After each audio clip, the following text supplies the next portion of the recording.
बंटी और बबली दोनों सगी बहनें, दोनों ही एक नंबर की चालाक थी। वो बूढ़ी औरतों का भेष बनाकर अलग अलग गांव में जाती थी और जहां भी सीधी साधी अमीर सेठानी औरतें दिखाई दें उनको ठग लेती थी। अरे मोरी मैया, ये तो सच में जादू हो गया। मुझे भी कोई ऐसी दवाई दे दो। मैं तो बिल्कुल ऐसी 20 साल की जवान लड़की बनना चाहती हूँ। मेरे पति तो मुझे पसंद ही नहीं करते, हमेशा मुझे बुढ़िया बुढ़िया कहकर चिढ़ाते रहते हैं। सही कह रही हो बहन, मेरे पति भी मुझे ऐसे ही सुनाते हैं कि तू तो अब बूढ़ी हो गई है, तेरे ऊपर कुछ पहना ओढ़ा अच्छा नहीं लगता। अब दिखाऊंगी मैं कितनी सुंदर लगती हूँ। वैसे ये दवाई खाकर हम कितने दिन में जवान हो जाएंगे? बस एक बार ये 1 हफ्ता दवाई खा लो, उसके बाद आने वाले 1 हफ्ते के अंदर तुम्हारे अंदर बदलाव आ जाएगा। पर ये दवाई महंगी है, इतना याद रखो, 51,000 रुपए का शगुन डालना पड़ता है तब ये दवाई मिलती है और तभी ये अपना असर दिखाती है। अब तुम पांचों अगर जवान होना चाहती हो तो कल 51,000 रुपए ले आओ और ये दवाई ले जाओ। अरे वो तो कोई दिक्कत नहीं है, पैसों की चिंता तुम ना करो, हम कल ही ले आएंगे। पर मेरी तो अब बहन की लड़की की शादी है, मैं सोच रही हूँ कल से दवाई शुरू कर दूं। हाँ, आप कल से ही दवाई शुरू कर दो, तभी आप मेरी तरह सुंदर बन पाओगे। ठीक है, तो फिर हम सब कल पैसे लेकर आ जाएंगे, तुम हमें दवाई दे देना। मोहनपुर गांव की सारी अमीर बड़े घर की औरतें बंटी और बबली के झांसे में आ जाती हैं और उनसे दवाई खरीद लेती हैं। बंटी और बबली तो अपना काम करके उन औरतों को ठग कर कब का वहाँ से रफू चक्कर हो चुकी थी, पर मोहनपुर गांव की औरतें अपना सिर पीटती रह गई। उनके घर में सभी उन्हें डांटने लगे। अरे तुम पागल हो क्या? तुम्हारी उम्र हो गई, बाल पक गए, पर अक्ल अभी भी बच्चों वाली है। ऐसे भला दवाई लेकर कोई इतना जवान हो जाए कि 20 साल की लड़की बन जाए? तुम्हें क्या हो गया था? बताओ, फालतू के पैसे खराब हो गए और वो औरतें तुम्हें ठग कर चली गई। अरे मुझे अकेली को क्यों डांट रहे हो? सब किया धरा उस सुशीला का है, वही मुझे उन औरतों के पास ले गई थी। पर मुझे अभी तक समझ में नहीं आ रहा है कि उनमें से एक बूढ़ी दादी और वो उसकी पोती, क्या जो हमें पागल बना रही थी वो दादी पोती है क्या? तुम यहाँ अपना गणित लगाती रहो और वो दोनों राम जाने किसी और को लूट रही होंगी। बिल्कुल सही। बंटी और बबली अब सीतापुर गांव में पहुंच चुकी थी। अब उनका अगला निशाना यहाँ की अमीर घर की औरतें। बंटी, चल अगला निशाना ढूंढते हैं, थोड़ा गांव में घूम आए। ठीक है, पहले इन सब का विश्वास भी तो जीतना होगा। अरे वो तो हमारे बाएं हाथ का खेल है। बंटी और बबली 2 बुढ़िया बनकर सीतापुर गांव में घूमने लगी।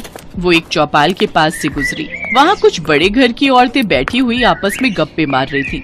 बंटी और बबली जानती थी कि ये सही मौका है। अरे लाजवंती, कितने दिन में मैं जवान हो जाऊंगी? दवाई की 5 खुराक तो मैंने खा ली है। सुमित्रा, तुझे सब्र नहीं है। मैंने तुझे कहा ना, तू देखना सुंदर लड़की में ना बदल जाए तो मेरा नाम बदल देना। मैंने भी वो दवाई शुरू कर दी है। अरे हम जैसी बहुत बूढ़ी औरतें उस दवाई को खाकर जवान हुई हैं। ये दोनों बुढ़िया औरतें गांव में नई दिखाई दे रही हैं, पर ये किस दवाई की बात कर रही हैं? जरा पूछ तो। अरे बहन जी, जरा रुकना, आपको इस गांव में पहली बार देखा है, आप ये किस दवाई की बात कर रहे हो? जी नमस्ते, हम दोनों तो बूढ़े से जवान होने की दवाई की बात कर रहे हैं। हम वो दवाई खा रहे हैं। अब बूढ़े शरीर से काम नहीं होता, उम्र हो चली है, शरीर कमजोर हो गया है।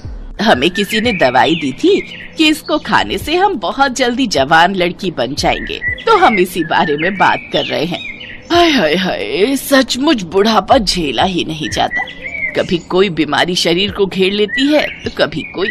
हमसे अब बुढ़ापा सहन नहीं होता, इसलिए हम जवान होने की दवाई खा रहे हैं। अच्छा, तो उससे कोई भी जवान हो सकता है? अगर हम लोग वो दवाई खाएं, क्या तुम हमें भी वो दवाई दे सकती हो? हाँ, क्यों नहीं, वो दवाई तो हम जरूर दे सकते हैं। उसके लिए 51,000 रुपए देने होंगे, वो शगुन होता है। हाँ, ठीक है, पर पहले आप हमें इस बात का सबूत दो कि वो दवाई सचमुच हमें जवान बना देगी। मेरी दवाई को 5 दिन हो चुके हैं, बस कल एक दवाई और लेनी है, फिर परसों मैं तुम्हें एक जवान लड़की के रूप में दिखाई दूंगी। ठीक है, तो फिर हम परसों ही दवाई खरीदेंगे। पहले तुम्हें देख तो ले, आजकल चोर उचक्के बेईमान ठग बहुत लूटने लगे हैं। अरे तो ठीक है, आप जब परसों सुमित्रा को लड़की के रूप में देखोगे तभी आपको विश्वास होगा।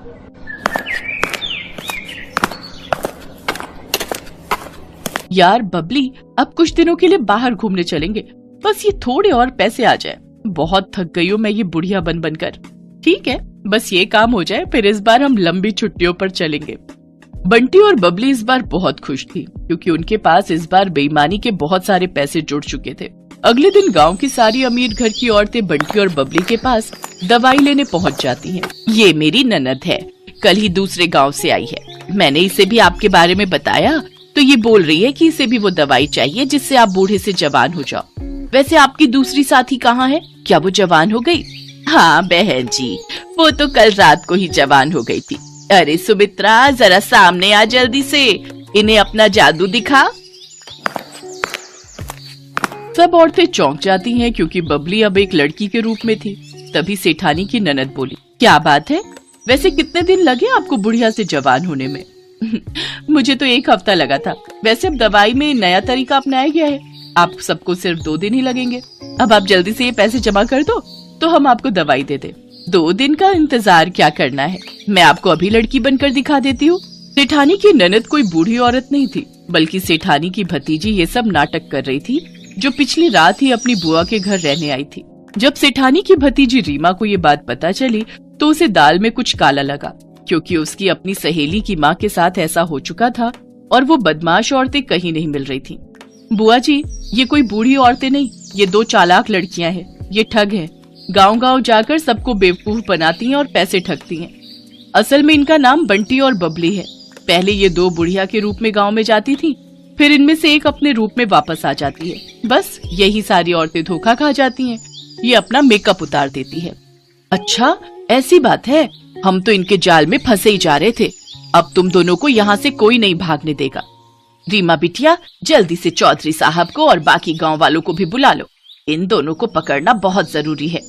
बबली, हमारी चालाकी हम पर भारी पड़ गई, अब तो हमें ये पुलिस के हवाले करके रहेंगे। तुम ठीक कह रही हो बहन, कोई बात नहीं, थोड़े दिन जेल की रोटी खा लेंगे। रीमा की समझदारी से बंटी और बबली, जो कि बहुत समय से लोगों को ठगने का काम कर रही थी, उन्हें पुलिस पकड़ लेती है और उन्हें जेल हो जाती है। दोनों को अपने किए की सजा मिल जाती है। बंटी और बबली दोनों को समझ आ गया था कि चोर कितना भी समझदार हो, कितना भी चालाक हो, पर एक न एक दिन उसे अपराध की सजा जरूर मिलती है।